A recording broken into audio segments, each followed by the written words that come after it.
What if I told you that Psalms 23 isn't just a comforting Bible verse, but a complete psychological roadmap for inner peace, self-trust, and spiritual alignment? This ancient scripture holds more power than we mostly realize. It's a divine prescription for anxiety, burnout, decision fatigue, and even self-worth. Now just imagine how sheep follow the shepherd. They follow unrelentlessly. They follow with a lot of faith without any of them looking backward or taking a different direction, because they know and trust that the shepherd has navigated the road, the path to where they can feed, to where the water is, to where grass is, and to where they'll be safe from predators. And Psalms 23 is meant to do just that for us, to follow divine intelligence, a higher power, God, Shiva, or whoever you believe is your higher power, to guide you through life. Because trust me, none of us can manage life, can manage this huge, humongous external world and internal world filled with distractions, with predators that are seeking for our attention to take us out of our main focus and to take us out of our purposefulness. It's your friend here, Dr. Mpali Nkana, and in this 20-minute or so or less presentation, we are going beyond the surface into a journey of revolution that will activate your peace, sharpen your focus, and reconnect you with your soul's purpose. And we are going to go segment by segment in Psalms 23. So please go along with me. Make sure that you watch, you listen until the end of this presentation. Let's begin. Psalms 1. The Lord is my shepherd. That's Psalms 23, verse 1. Let's start with identity. The Lord is my shepherd. This personalizes the relationship, a key principle in spiritual psychology. In modern terms, we are not alone in managing life. There is a higher intelligence. Call it divine consciousness, inner guidance, or simply God, that sees you, knows you, and leads you. Because it's also written in the Bible that God foreknew you. We are talking about a force that beats your heart, that helps you breathe, that intelligence within your body that manages everything without you getting in your stomach to start and igniting and manipulating your digestive system or forcing your heart to beat. We are talking about that force that created the universe and everything we know and don't know. And psychologically, this reduces decision paralysis and inner conflict. We are wired for guidance, and this verse affirms that we have to access this guidance. Now, say out loud with me. I'm guided by divine intelligence. I don't have to figure it out on my own. I don't have to figure it alone. Again, the affirmation could be, I'm guided by divine intelligence and I don't have to figure it out all alone. Now let's continue to verse 2. It's written, He makes me lie down in green pastures. Green pastures are symbolic of nourishment, abundance, and rest, not hustle, stress, or burnout. This verse gives you permission to rest. Philosopher Alan Watts once said, the meaning of life is just to be alive. Rest is not laziness, it's alignment.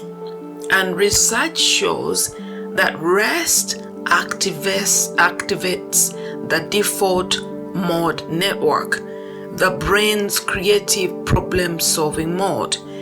Rest heals, rest innovates. Now segment 3 is verse 3, and it's written, He leads me beside still waters. Still waters reflects clarity. When our minds are turbulent, we can't see ourselves clearly. Spiritually, still waters represent emotional regulation. Psychologist Daniel Siegel calls this mind sight, the ability to observe your inner world without being hijacked by it. So the question is, where in your life do you need stillness to return to clarity? Sometimes, and actually all the time, we need to set aside a few minutes every day to be still and clear our minds, to self-reflect and tap into that inexhaustible inner guidance that is always waiting for us to tap into. Now, section 4 is verse 4 that says, He restores my soul.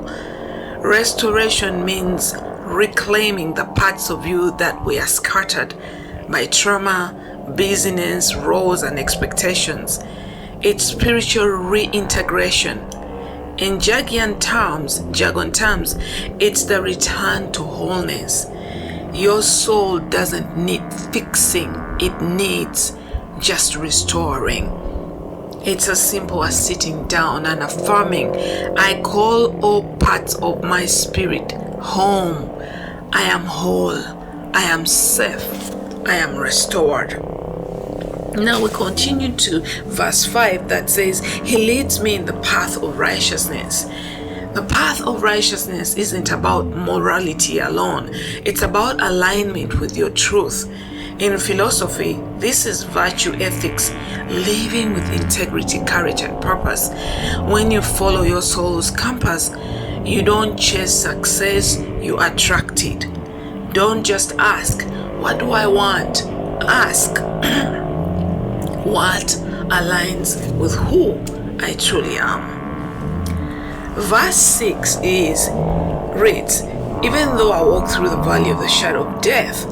This is the verse of anxiety, grief, and trauma. Shadow of death symbolizes fear, but you're walking through it, not living in it, and you're not what you feel.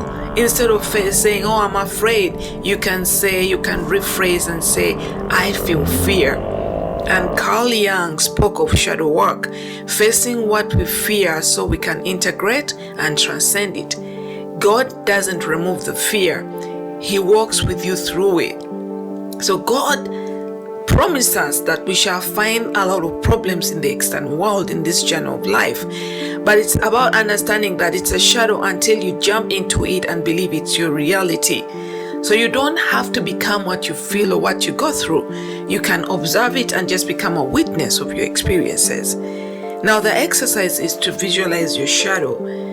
The shadow is what you're going through or what you believe to be.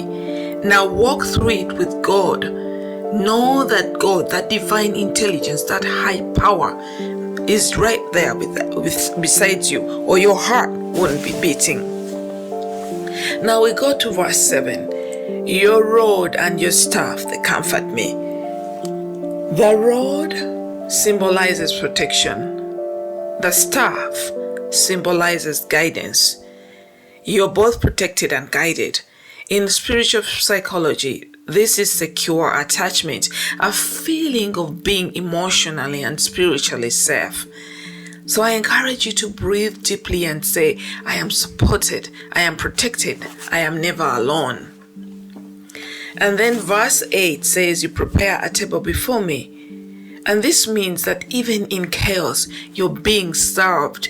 This is spiritual abundance, thriving in plain sight of your trials. Favor isn't private, it's undeniable. And the takeaway here is God is not waiting for the storm to pass before blessing you. He sets the table in the storm.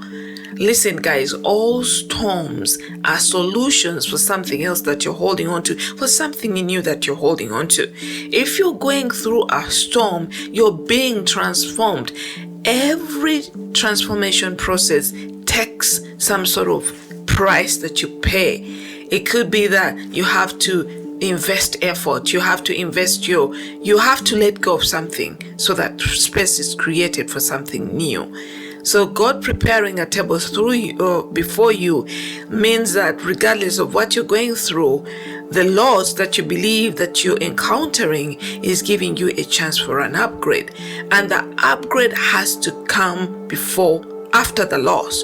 You lose and then you gain the upgrade. The table is always prepared before you, but you have to shift your perception. And then the conclusion is, surely goodness and mercy shall follow me all the days of my life.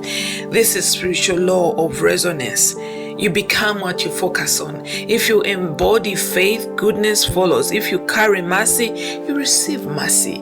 Whatever you dwell on, that is what is amplified in your experiences.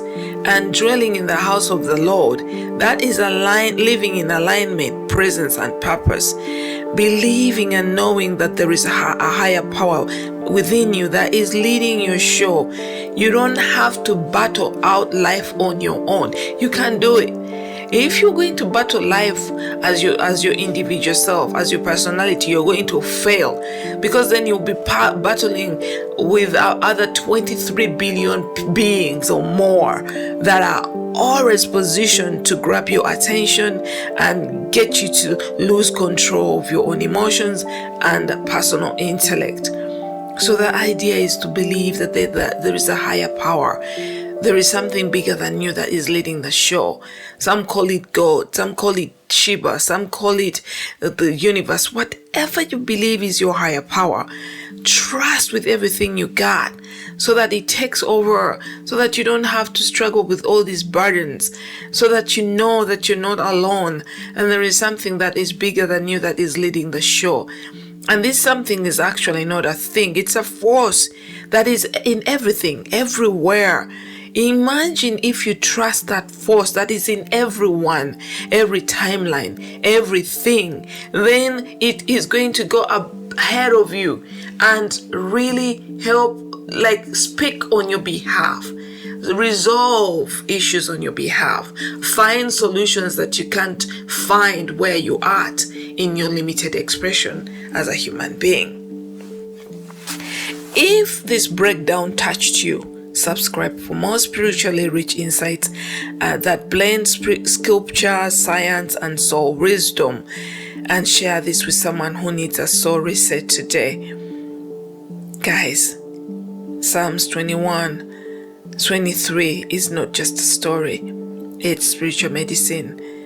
I invite you to listen to this over and over again, especially if you're experiencing some setbacks and need some sort of inspiration. In the meantime, I'm sending you abundant love from my heart to yours, and keep shining.